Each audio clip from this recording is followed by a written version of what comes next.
اعوذ باللہ من الشیطان الرجیم بسم اللہ الرحمن الرحیم یا صاحب الجمال و یا سید البشر من وجهک المنیر لقد نور القمر لا يمكن الثناء كما كان حقه بعد از خدا بزرگ توئی قصہ مختصر جزا اللہ عنا سیدنا و مولانا محمد صلی اللہ علیہ وآلہ وسلم ما هو آلہ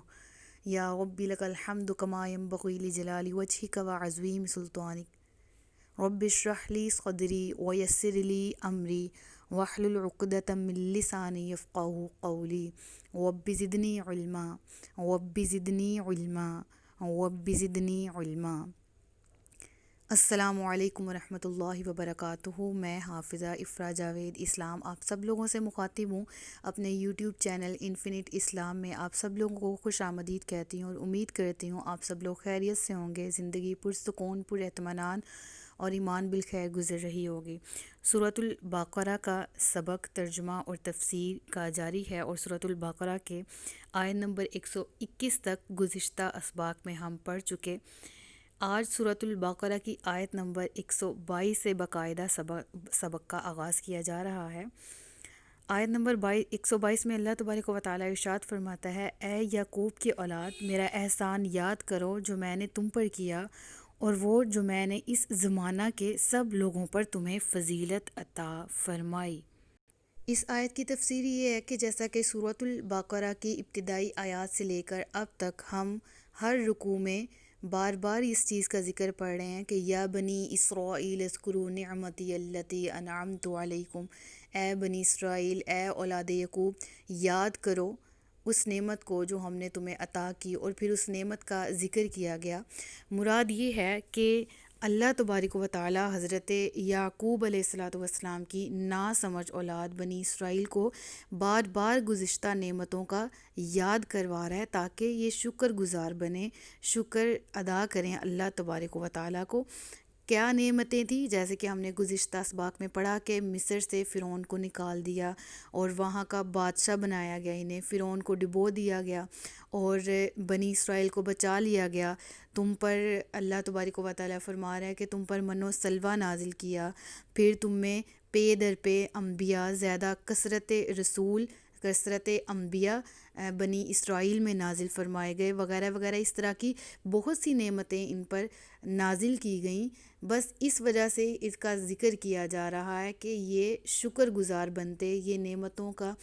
کی ناشکری نہ کرتے اور حق تعالیٰ کی عبادت بجا لاتے، لیکن انہوں نے ایسا نہیں کیا۔ اس آیت میں پھر اے بنی اسرائیل کہا جا رہا، یعنی نعمتوں کو یاد کرو۔ کیا نعمت؟ وَأَنِّي فَضَّلْتُكُمْ عَلَى الْعَالَمِينَ، اور تمہیں اس زمانہ کے سب لوگوں پر فضیلت عطا کی گئی، یعنی ایسی فضیلت ان لوگوں کو عطا ہوئی تھی جو اس وقت کسی قوم کو عطا نہیں کی گئی تھی۔ یہ قوت میں زیادہ تھے، طاقت میں زیادہ تھے، ان کی نسل میں نبیوں کی تعداد تھی۔ بنی اسماعیل میں انبیاء نہیں نازل کیے جا رہے تھے، بنی اسرائیل میں انبیاء نازل کیے جا رہے تھے، اور کثرت طاقت تھی ان کے پاس، کثرت مال تھی، نعمتوں کی کثرت تھی ان کے پاس، اور ان ساری نعمتوں کی کثرت کے باوجود یہ لوگ کس قدر ناشکرے تھے۔ انہی کی ناشکری کو یہاں پر قرآن مجید میں ایکسپلین کیا جا رہا ہے، بتایا جا رہا ہے کہ مومنو تم بھی ویسے نہ بن جانا جس طرح بنی اسرائیل تھے۔ کیا کہ ان کو فضیلت کس چیز کی عطا کی گئی تھی اس زمانے میں؟ دیکھیں جس طرح باقی کی قوموں کو کمتر تھی، ان میں سب سے زیادہ بنی اسرائیل افضل تھی، اور یہ فضیلت ان سے چھین بھی لی گئی اور ان کو ذلیل اور رسوا کیا گیا۔ اور اب تک یہ ذلیل اور رسوائیں کس وجہ سے؟ کیونکہ انہوں نے نبی آخر الزماں حضرت محمد مصطفیٰ صلی اللہ علیہ وآلہ وسلم پر ایمان لانے سے انکار کر دیا تھا۔ تو اس آیت میں پھر ذکر ہے نعمت کو یاد کرنے کا، تو اس سے ہمیں پتہ چلتا ہے کہ اللہ کی نعمتوں کا جو چرچا کرنا ہے وہ بھی اللہ تعالیٰ کے شکر کی ہی ایک قسم ہے۔ یعنی ہم اگر نعمت کی، اللہ تبارک و تعالیٰ کی نعمت کا چرچا کرتے ہیں تو اس سے مراد ہم اس کا شکر ادا کر رہے ہیں، جس طرح اللہ یہاں فرما رہا ہے بنی اسرائیل ذرا ذکر تو کرو، یاد تو کرو میری نعمت کو۔ تو ہمیں معلوم ہوتا ہے کہ نبی پاک صلی اللہ علیہ وآلہ وسلم کی ولادت مبارک بھی ہم مومنوں کے لیے سب سے بڑی نعمت ہے، تو اس کا تذکرہ کرنا، اس کی محفل کرنا بھی جائز ہوا، اور نبی پاک صلی اللہ علیہ وآلہ وسلم کا ذکر کرنا بھی اس ساری آیت کے حکم میں داخل ہے۔ پھر ہمیں یہ بھی معلوم ہوا وَأَنِّي فَضَّلْتُكُمْ عَلَى الْعَالَمِينَ سے کہ بنی اسرائیل کو جو فضیلت عطا کی گئی تھی وہ یہ تھی کہ نبی کی اولاد ہونا بھی باعث عزت ہے اور اللہ کی رحمت بھی ہے، چونکہ اس قوم میں بہت سارے نبی انبیاء نازل کیے گئے تھے اور ان کو اس نعمت کا یاد کرا کے کہا کہ ہم نے تمہیں فضیلت دی کہ اب تم نبی پاک صلی اللہ علیہ وسلم کا انکار کرنے والے ہو، تم میرے نبی کی شان کا انکار کرتے ہو، تو پھر یہ نعمتیں بھی، یہ فضیلتیں بھی تم سے چھین لی گئیں اور ہمیشہ کے لیے رسوائی تمہارا مقدر بنا دی گئی۔ آیت نمبر 123 ہے، اور اس دن سے ڈرو جب کوئی جان کسی دوسری جان کی طرف سے کوئی بدلہ نہ دے گی اور نہ اس سے کوئی معاوضہ لیا جائے گا اور نہ کافر کو سفارش نفع دے گی اور نہ ہی ان کی مدد کی جائے گی۔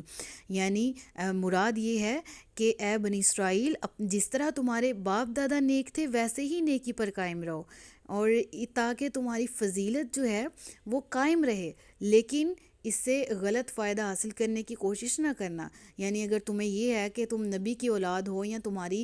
خاندان میں، تمہاری نسل میں زیادہ نبی آ رہے ہیں، اس کے باوجود تم کفر اور شرک کرو اور تم عذاب الہی سے بچ جاؤ گے، تو یہ تمہاری بھول ہے۔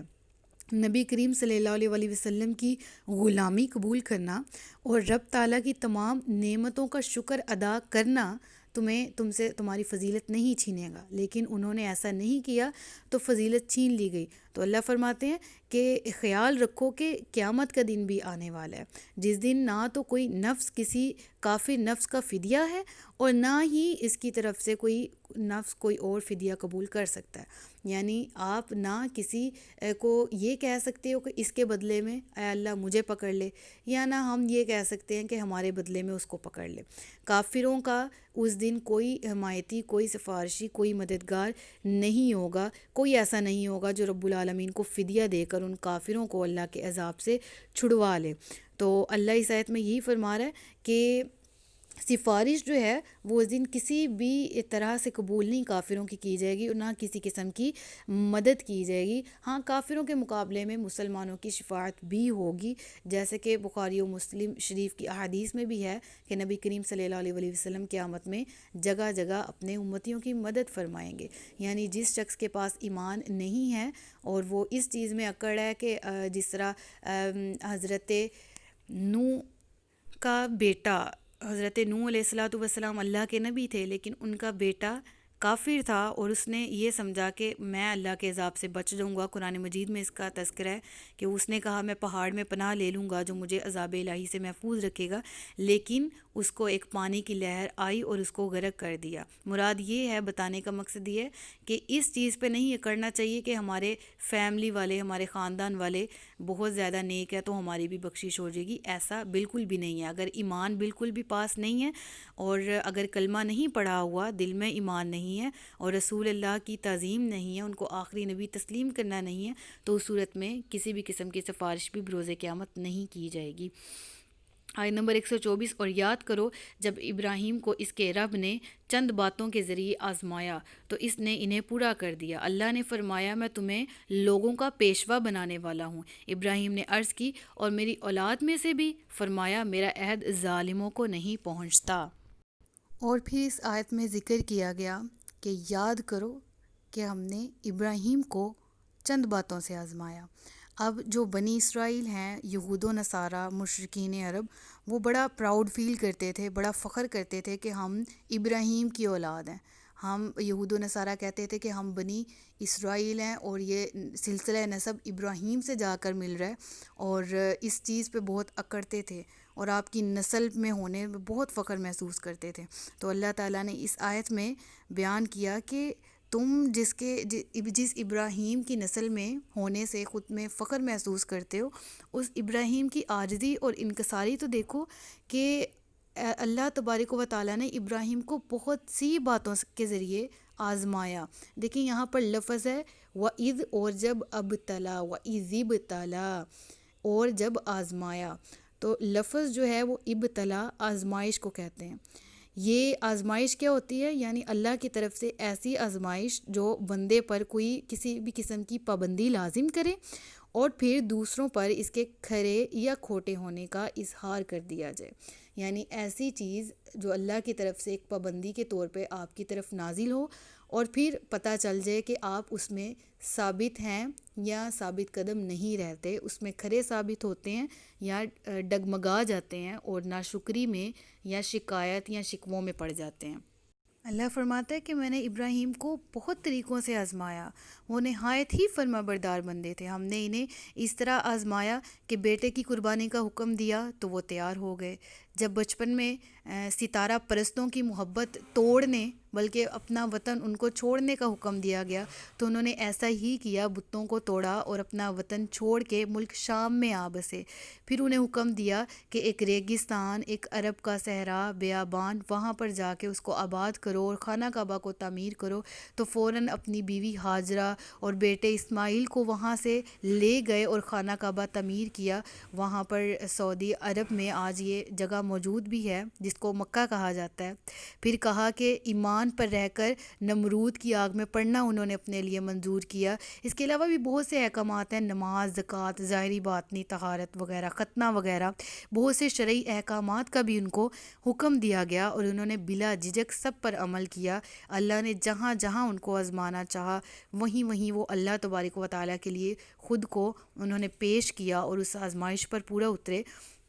تو اللہ فرما رہا ہے کہ ہم نے ابراہیم کو پھر تمام لوگوں کا پیشوا بنا دیا تھا، اس سے مراد امام بنا دیا۔ اس سے مراد بالکل یہ نہیں ہے کہ نبوت دے دی، نبوت تو پہلے ہی عطا کر دی گئی تھی ان آزمائشوں سے پہلے، لیکن پیشوا بنانے سے مراد یہ کہ تمام دینوں میں حضرت ابراہیم کا چرچا رہے، اور ایسا ہی ہوا۔ آج تک حضرت ابراہیم کے بعد جتنے بھی دین گزرے سب میں آپ کا چرچا ہے، اور جہاں جہاں درود پاک پڑھا جاتا ہے وہاں وہاں پر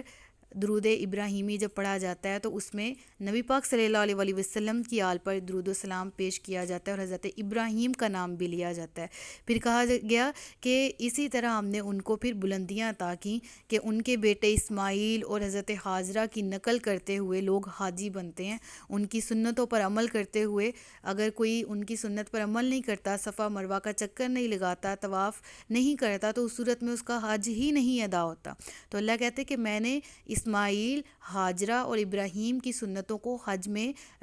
لازمی مناسک حج بنا دیا کہ ان کی سنتوں پر عمل کیے بغیر مومن حج ہی ادا نہیں کر سکتا۔ تو اس طرح یہ بلندی اور اس طرح یہ شان جو ہے وہ ابراہیم علیہ السلام کو عطا کی گئی۔ کیونکہ اللہ کی طرف سے تمام امتحان جو ان پر نازل کیے گئے وہ ان پر پورا اترے، اور اللہ نے پھر انہیں خلیل اللہ کا لقب دیا۔ خلیل کا مطلب دوست، اللہ کا مطلب اللہ، یعنی خلیل اللہ، اللہ کا دوست۔ تو انبیاء کرام علیہ السلام جتنے بھی آئے، آپ سب کے والد ہیں، آپ کی اولاد میں سب سے زیادہ کثرت انبیاء جو ہیں وہ موجود ہیں۔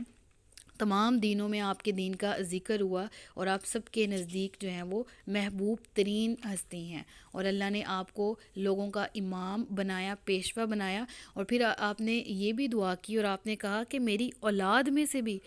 جو ہے وہ یہ نعمت جاری رکھنا، یہ سلسلہ جاری رکھنا۔ تو پھر اللہ نے کیا جواب دیا کہ میرا عہد ظالموں کو نہیں پہنچتا، یعنی اے ابراہیم ضرور آپ کی اولاد میں سے اگر کوئی نیک ہوا، ایمان والا ہوا، تو اس کو بھی ہم بلندیاں اور یہی شان عطا کریں گے۔ ہاں، جس طرح بنی اسرائیل آپ کی اولاد میں سے تو ہیں لیکن ایمان پاس نہیں ہے، تو اس وجہ سے اس آیت میں ان کو وعید بھی سنائی گئی کہ جو لوگ اپنی جانوں پر ظلم کرنے والے ہیں، ایمان نہیں لے کر آتے، تو ان لوگوں سے میرا کوئی عہد نہیں ہے جنت کا کہ ہاں تم لوگ ایمان والے بھی نہیں ہو تو نبی کی اولاد میں سے ہو تو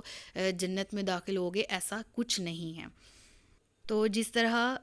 حضرت ابراہیم نے اپنی اولاد کے لیے دعا کی، تو اس آیت سے پتہ چلتا ہے کہ جب کوئی نعمت اللہ کی طرف سے جائز آپ لوگوں کے لیے شریعت کے اندر رہتے ہوئے آپ کو کوئی چیز عطا کر دی جاتی ہے، تو آپ اپنی اولاد کے لیے بھی وہ تصور کریں اور دعا مانگیں کہ اللہ میری اولاد کو بھی یہ نعمت عطا کر۔ جس طرح نماز میں بھی ہم کہتے ہیں رب اجعلنی مقیم الصلاۃ ومن ذریتی، اے اللہ مجھے نماز قائم کرنے والا بنا اور میری اولاد کو بھی۔ تو اس آیت سے بھی معلوم ہوا کہ اپنے ساتھ ساتھ اپنی آنے والی نسل کے لیے بھی خیر، بھلائی اور ایمان کی دعا مانگنی چاہیے۔ اگلی آیت ہے آیت نمبر 125، اور یاد کرو جب ہم نے اس گھر کو لوگوں کے لیے مرجع یعنی جمع ہونے والا اور امان والا بنایا، اور اے مسلمانوں تم ابراہیم کے کھڑے ہونے کی جگہ کو نماز کا مقام بناؤ، اور ہم نے ابراہیم و اسماعیل کو تاکید فرمائی کہ میرا گھر طواف کرنے والوں اور اعتکاف کرنے والوں اور رکوع و سجود کرنے والوں کے لیے خوب پاک اور صاف رکھو۔ اس آیت کے ابتدائی حصے میں، اور جب ہم نے اس گھر کو لوگوں کے لیے، اس گھر سے مراد خانہ کعبہ ہے، ٹھیک ہے، خانہ کعبہ کی عمارت، اور اس میں تمام حرم شریف بھی داخل ہے۔ حرم شریف سے کیا مراد ہے؟ ایسا حدود و رقبہ جو خانہ کعبہ کے بالکل قریب ہے۔ آج کل کے دور میں وہاں پر ریڈ کلر کی لائٹ سے بھی نشانات لگائے ہوئے ہیں کہ یہ رقبہ اتنا حرم میں داخل ہوتا ہے، تو وہ سارے کا سارا حرم مراد ہے، خانہ کعبہ مراد ہے، کہ اللہ نے فرمایا اس کو ہم نے مرجع اور امان والا بنایا۔ مرجع کے دو لفظی معنی آتے ہیں، ایک یہ کہ اکٹھا ہونے والا، جمع ہونے والا، یعنی یہاں پر لوگ جمع ہوتے ہیں ہر سال، ہر بار، کوئی بھی دن، کوئی بھی رات، کوئی بھی گھڑی، کوئی بھی لمحہ ایسا نہیں ہے جب وہ جگہ خالی ہو، ہر وقت وہاں طواف ہوتا رہتا ہے۔ اور پھر مثابتاً سے مراد ایسی جگہ بھی ہے جہاں بار بار لوٹ کر جایا جائے، یعنی مسلمان بار بار حج عمرہ کی غرض سے ان مقامات کی زیارت کے لیے وہاں پر اکٹھا ہوتے ہیں۔ الغرض یہ کہ جو وہاں نہیں جا پاتا وہ ترستا ہے، اور جو وہاں سے ایک دفعہ ہو آتا ہے وہ پھر تڑپتا ہے دوبارہ جانے کے لیے۔ تو اللہ اس آیت کریمہ کے صدقے سے ہم سب کو حج عمرہ کی سعادت بھی عطا فرمائے۔ اور آیت کے اگلے حصے میں، مسلمانوں تم ابراہیم کے کھڑے ہونے کی جگہ کو نماز کا مقام بناؤ۔ اس سے مراد وہ مقام ابراہیم ہے جہاں پر وہ پتھر موجود ہے۔ یہ پتھر ایسا تھا کہ حضرت ابراہیم اس پر کھڑے ہو کر خانہ کعبہ کی تعمیر کرتے تھے، اور جب آپ کی ہائٹ مبارک سے، آپ کے قد مبارک سے وہ پتھر جب چھوٹا پڑ گیا اور خانہ کعبہ بلند ہو گیا تو وہ آپ کے ساتھ ساتھ بلند بھی ہوتا تھا، سبحان اللہ۔ تو یہ حضرت ابراہیم کا ایک معجزہ بھی ہے، اور اس پتھر پر آپ کے قدموں کے نشان بھی ہیں، تو اس کو نماز کا مقام بنانا مستحب ہے۔ اور ایک قول کے مطابق یہ بھی ہے کہ نماز جو ہم طواف کے بعد آخر میں 2 رکعت پڑھتے ہیں، وہ یہاں پر ادا کی جاتی ہے مقام ابراہیم کے بالکل سامنے۔ تو مراد یہ ہے کہ نماز سے طواف کے بعد پڑھی جانے والی جو 2 رکعتیں ہیں وہ مراد ہیں، کہ یہاں پر ذکر ہے کہ ابراہیم کے کھڑے ہونے کی جگہ کو نماز کا مقام بناؤ۔ اور پھر کہا میرا گھر طواف کرنے والوں اور اعتکاف کرنے والوں اور رکوع و سجود کرنے والوں کے لیے خوب پاک اور صاف رکھو۔ اس سے مراد حرم شریف کی صفائی کا حکم دیا جا رہا ہے، اور ہر مسجد جو اس کائنات میں موجود ہے تمام کی صفائی کا حکم دیا گیا ہے، کہ مسجد کو بالکل پاک اور صاف رکھیں، اور ہر طرح سے آرام دہ رکھیں، کہ جو بھی نمازی آ رہا ہے، جو بھی اعتکاف کرنے آ رہا ہے، تو وہ اس میں ہر طرح سے آرام دہ سہولت کے ساتھ عبادت کر سکے، اور اسے کسی بھی قسم کی تکلیف نہ ہو۔ مسجد کی جو صفائی کرتا ہے یہ بہت زیادہ ہی نیکی کا باعث ہے، خواہ وہ کوئی بھی مسجد ہو،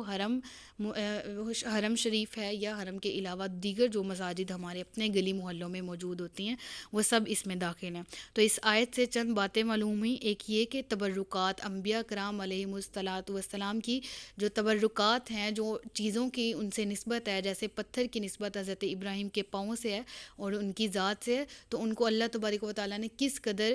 شان و شوکت عطا کی کہ اس کو یہاں تک حکم دے دیا کہ آپ نماز پڑھو تو اس کے قریب ادا کرو۔ تو اس سے پتہ چلتا ہے کہ ہمیں انبیاء کرام سے منسوب چیزوں کی بھی تعظیم کرنی چاہیے، تو پھر انبیاء کرام کی تعظیم کے تو کیا ہی کہنے۔ تو ہر وہ چیز جس کی نسبت رسول اللہ صلی اللہ علیہ وسلم سے ہے، اہل بیت سے ہے، صحابہ کرام سے ہے، اولیاء اللہ سے ہے، اس کی تعظیم کرنا ہم سب پر لازم و ملزم ہوتا ہے۔ اور ایک اور بات پتہ لگی کہ ہم سے پہلے جو ہماری نمازوں سے پہلے کی نمازیں ہیں ان میں بھی رکوع موجود تھے، رکوع اور سجدہ کیا جاتا تھا ان کے ذریعے۔ اور یہ بھی پتہ چلا کہ اعتکاف اتنی پیاری سنت ہے جو رسول اللہ صلی اللہ علیہ وسلم نے بھی ادا فرمائی، اور ہم سے پہلی امتیں بھی اعتکاف کیا کرتی تھیں۔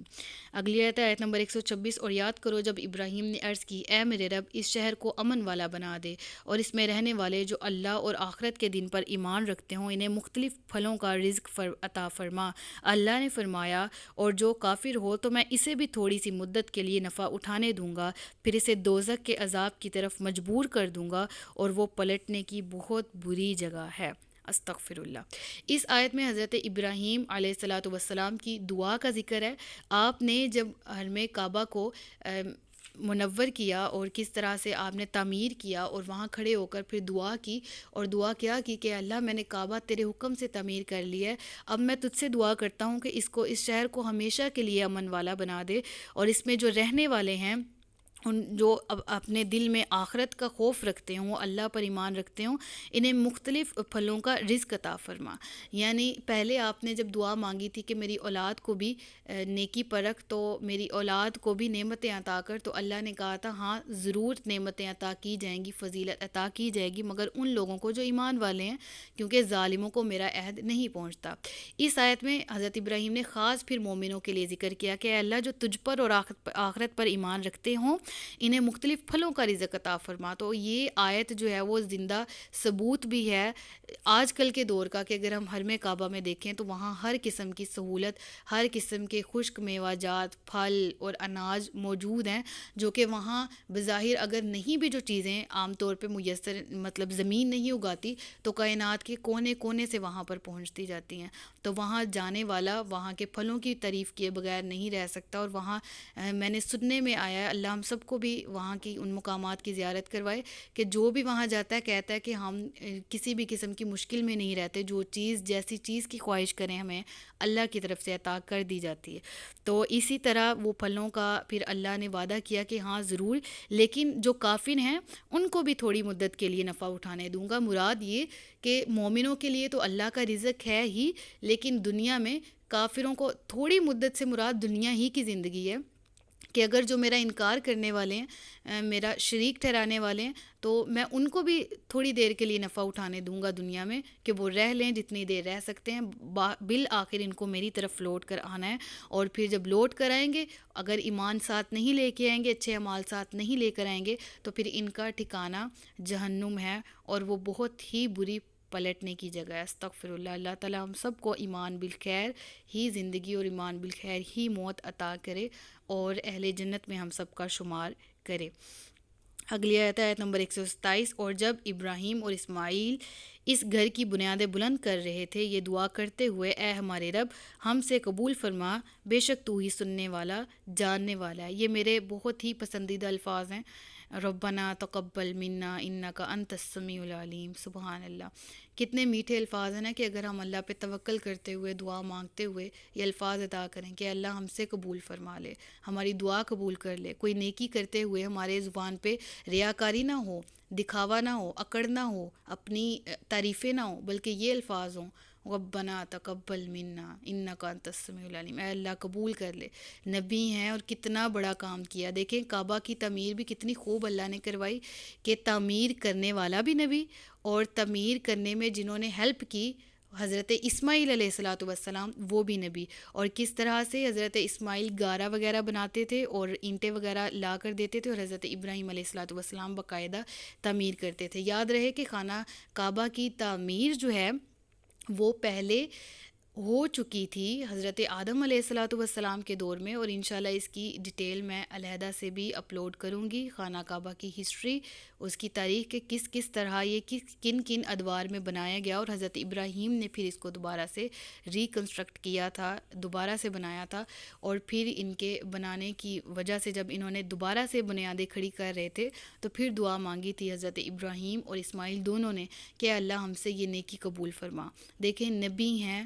اور اللہ کے بہت پسندیدہ نبی ہیں، کہ اللہ نے ان کو یہ لقب دے دیا، عطا کر رکھا، خلیل اللہ، اللہ کا دوست، اور اس کے باوجود عاجزی دیکھیں، کام کتنا بڑا کر رہے ہیں، خانہ کعبہ کی تعمیر، اور دعا لبوں پہ کیا ہے، اللہ قبول کر لے۔ تو ہمیں اس آیت سے کتنا کچھ سیکھنے کو ملتا ہے، کہ ہم ذرا سی نیکی کر کے اگلے بندے کو مار دیتے ہیں الفاظ کے ساتھ ہی، کہ میں نے تمہارے ساتھ یہ نیکی کی، تم بھول گئے ہو، تمہیں قدر نہیں ہے وغیرہ، تو اس طرح نیکی ضائع چلی جاتی، نہ اجر اس بندے سے مل سکتا ہے،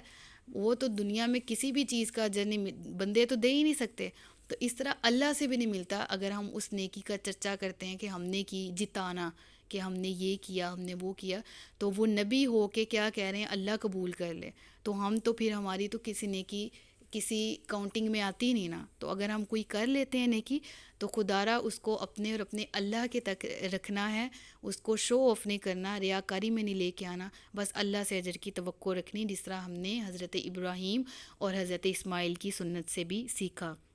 آیت نمبر 128 ہے، اے ہمارے رب اور ہم دونوں کو اپنا فرما بردار رکھ اور ہماری اولاد میں سے ایک ایسی امت بنا جو تیری فرما بردار ہو، اور ہمیں ہماری عبادت کے طریقے دکھا دے اور ہم پر اپنی رحمت کے ساتھ رجوع فرما، بے شک تو ہی بہت توبہ قبول کرنے والا مہربان ہے۔ سبحان اللہ۔ اب اس آیت میں کیا بیان کیا جا رہا ہے کہ اس قدر نیکی کرنے کے باوجود، اس قدر نیکی پر ہونے کے باوجود دعا کیا کر رہے ہیں؟ کہہ رہے ہیں اپنے لیے مزید اطاعت اور مزید عبادت گزاری اور مزید اخلاص میں بہت زیادہ تقویٰ کی جو ہے نا عبادت کی توفیق رب سے مانگ رہے ہیں، اور حالانکہ نیکی پر موجود ہیں لیکن پھر بھی کہہ رہے ہیں حضرت ابراہیم اور حضرت اسماعیل فرما رہے ہیں کہ اے اللہ عز و جل ہماری یہ نیت قبول کر اور ہمیں ہمیشہ اپنا فرما بردار ہی رکھنا۔ اب اس سے حضرت یہ معلوم ہوتا ہے کہ حضرت ابراہیم علیہ السلام اور حضرت اسماعیل علیہ السلام دونوں معصوم ہیں، گناہ سے پاک ہیں، لیکن نبی کی توبہ جو ہوتی ہے اس سے مراد اس کی عاجزی ہے۔ بے شک توبہ وہ اس لیے نہیں کر رہا ہوتا، کوئی بھی نبی ہے جتنے بھی گزرے، کہ وہ گناہ پر تھا نعوذ باللہ، وہ توبہ اس لیے کرتے ہیں کہ وہ اللہ کے حضور عاجزی دکھاتے ہیں اور کہتے ہیں کہ تاکہ آنے والی شریعتوں، آنے والی امت کے لیے ایک رول ماڈل، ایک مثال قائم ہو سکے کہ توبہ کرنی ہے گناہوں کی۔ تو ہمیں توبہ کی ضرورت ہے، ہم گناہ گار ہیں، سیاہ کار ہیں، لیکن نبی جتنے بھی گزرے ہیں وہ سب کے سب پاک گناہوں سے ہیں۔ تو انہوں نے یہ دعا مانگی، فرما برداری کی، اپنی عاجزی کا اظہار کیا، اور انہوں نے کہا کہ ہماری یہ دعا قبول فرما، اور مزید دعا کیا مانگی؟ کہا کہ ہماری اولاد میں سے ایک ایسی امت بنا جو تیری فرما بردار ہو۔ اس سے مراد بنی اسماعیل، میں نے آپ کو اگر پچھلی تفسیروں میں آپ کو یاد ہو تو ہم نے تفاسیر میں پڑھا کہ حضرت محمد صلی اللہ علیہ وآلہ وسلم کا نزول، آپ کی پیدائش بنی اسماعیل میں ہوئی۔ بنی اسرائیل اور بنی اسماعیل دو الگ الگ قومیں تھیں، اور بنی اسرائیل میں بہت زیادہ نبی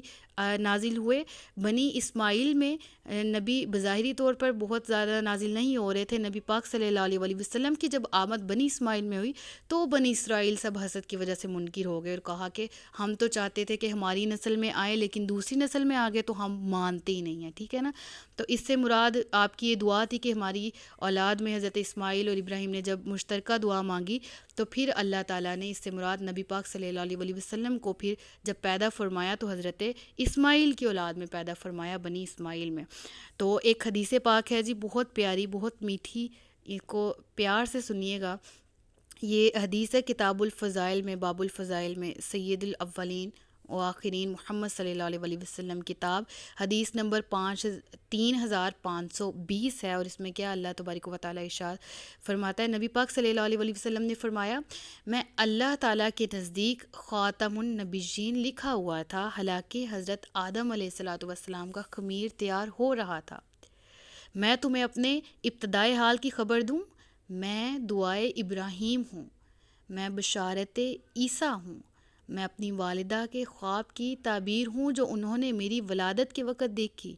اور ان کے لیے ایک، انہوں نے کیا دیکھا تھا ان کی والدہ نے، کہ ان کے لیے ایک بلند نور ظاہر ہوا جس سے ملک شام کے ایوان اور محلات ان کے لیے روشن ہو گئے۔ سبحان اللہ۔ تو اس میں یہ جو حدیث میں مراد ہے کہ میں ابراہیم کی دعا ہوں، تو اس سے مراد یہی دعا ہے جو آپ نے تعمیر کعبہ کرتے وقت مانگی تھی تو اللہ نے قبول بھی فرما لی۔ اور پھر آپ نے دعا مانگی کہ اپنی رحمت کے ساتھ تو ہماری طرف رجوع فرما، بے شک تو ہی توبہ قبول کرنے والا اور تو ہی مہربان ہے، بے شک۔ سبحان اللہ، کتنی خوبصورت دعائیں ہمیں سیکھنے کو ملی کہ ہم جس قدر بھی نیکی کر لیں عاجزی کے ساتھ رہنا ہے، اور اللہ سے ہمیشہ راہ ہدایت ہی کی دعا مانگتے رہنا ہے، اور ہمیں ہمیشہ عاجزی اختیار کرنی۔ آیت نمبر 129 ہے، اے ہمارے رب اور ان کے درمیان انہی میں سے ایک رسول بھیج جو ان پر تیری آیتوں کی تلاوت فرمائے اور انہیں تیری کتاب اور پختہ علم سکھائے اور انہیں خوب پاکیزہ فرما دے، بے شک تو ہی غالب حکمت والا ہے۔ اس آیت کی تفسیر بھی گزشتہ آیت ہی کے ساتھ آپ ریلیٹ کر سکتے ہیں، جس طرح گزشتہ آیت میں نے حدیث نبوی سنائی اور کہا کہ حضرت ابراہیم علیہ السلام نے جو دعا کی تھی کہ اے اللہ انہی میں ایک رسول بھیج جو ان کو قرآن کریم تیری کتاب کی تلاوت بتائے اور باقی کے پختہ علم سکھائے۔ تو اس آیت میں جو ہے نا مراد کہ وَيُعَلِّمُهُمُ الْكِتَابَ وَالْحِكْمَةَ وَيُزَكِّيهِمْ، تو اس سے مراد یہ وَيُعَلِّمُهُمُ الْكِتَابَ سے مراد قرآن کریم ہے اور اس کی تعلیم ہے کہ قرآن مجید سکھانا، اور والحکمت اور پختہ علم، اور حکمت اس سے مراد سنت رسول ہے، اس سے مراد احکام شریعت ہیں، اس سے مراد اسرار ہیں، اسرار الہی ہیں، یہ سب اس میں داخل ہیں جو حضرت ابراہیم نے دعا کی تھی حضرت محمد صلی اللہ علیہ وسلم سے متعلق، اور اللہ نے یہ دعائیں لفظ بلفظ قبول فرمائیں، اور ایسا ہی ہوا کہ نبی پاک صلی اللہ علیہ وسلم مومن جماعت میں مکہ معظمہ میں پیدا ہوئے، رسول ہوئے، صاحب کتاب ہوئے، آیات کی تلاوت فرمائی، امت مسلمہ کو بلکہ تمام امت کو کتاب، اللہ کی کتاب کی تعلیم سکھائی، حکمت عطا فرمائی، اور ان کے نفوس کا تزکیہ کیا، یعنی نفسوں کو پاک کیا، جس طرح نا وَيُزَكِّيهِمْ، اور ان کو خوب پاکیزہ فرما دے۔ تو قرآن کریم ایسی ہی کتاب ہے جب رسول اللہ کی زبان سے ادا ہوئی تو جہاں جہاں جس طرح احکام الہی رسول اللہ کی زبان سے ادا ہوئے، لوگوں کے روح بھی پاک ہوئی، لوگوں کی اندرونی اور بیرونی تمام پلیدیاں دور ہو گئی، اور دین اسلام کا نور اس طرح منور ہوا جس سے تمام لوگوں کے ظاہر اور باطن دونوں چمک اٹھے۔ وما علینا الا البلاغ المبین۔ آج کے رکوع کا یہاں پر اختتام ہوتا ہے۔ صدق اللہ العلی العظیم و صدق رسولہ النبی الکریم ونحن علی ذلک من الشاہدین والشاکرین۔ سچ فرمایا اللہ نے جو عظمت والا ہے۔ آج کے پورے رکوع میں ہم نے اللہ تبارک و تعالیٰ کی نعمتوں کا ذکر پڑھا، اور ہم نے حضرت ابراہیم علیہ الصلاۃ والسلام کا تعمیر کعبہ، اور تعمیر کعبہ کے وقت جو عاجزی اور انکساری ہے، اور ان کی دعائیں سیکھی، اور ان سے یہی سیکھا کہ چاہے جتنی بھی نیکی پر ہوں، چاہے جتنے بھی مقرب بارگاہ الہی ہونے کی کوشش کریں، عاجزی کا دامن ہاتھ سے نہیں چھوڑنا، شکر ادا کرتے جانا ہے۔ جتنا شکر ادا کریں گے اللہ اتنا ہی عطا کرے گا۔ ایک بات کہا کرتی ہوں میں اکثر، اور ایک شعر ہے وہ سنانا چاہوں گی، پھر اختتام کرتی ہوں آج کے سبق کا۔ تسبیح بے حساب سے آگے کی چیز ہے، تسبیح بے حساب سے آگے کی چیز ہے، نیکی کسی ثواب سے آگے کی چیز ہے۔ ہم جب نیکی کرتے ہیں تو جب ہم نے کاؤنٹ کرنا شروع کر دیا کہ یہ نیکی اس طرح اس کام آئے گی، تو ہماری کاؤنٹنگ نہیں قبول کی جائے گی، ہماری نیت قبول کی جائے گی۔ ہم جب نیت کے ساتھ، اخلاص کے ساتھ اللہ تبارک و تعالیٰ کو راضی کرنے کے لیے نیکی کرتے ہیں نا، تو اس وقت اللہ فرماتا ہے کہ میں ثواب سے بھی کچھ زیادہ ہی تم لوگوں کے لیے رکھا ہے۔ اور وہ ثواب کس طرح کا ہے کہ اللہ کہتا ہے ایسی جنت ہے کہ جس کے بارے میں نہ کسی آنکھ نے دیکھا، نہ کسی کان نے سنا، اور نہ ہی کسی نے تصور کیا۔ تو ایسے انعامات اللہ نے عطا کر کے رکھے ہیں۔ اللہ تعالیٰ ہم سب کو اخلاص کے ساتھ، خلوص نیت کے ساتھ، تقویٰ کے ساتھ زندگی گزارنے کی توفیق عطا فرمائے، اور موت بھی ایمان بالخیر عطا فرمائے۔ اپنا خیال رکھیے گا، اپنے سے زیادہ دوسروں کا۔ تاجدار ختم نبوت زندہ باد، پاکستان ہمیشہ زندہ باد۔ السلام علیکم ورحمۃ اللہ وبرکاتہ۔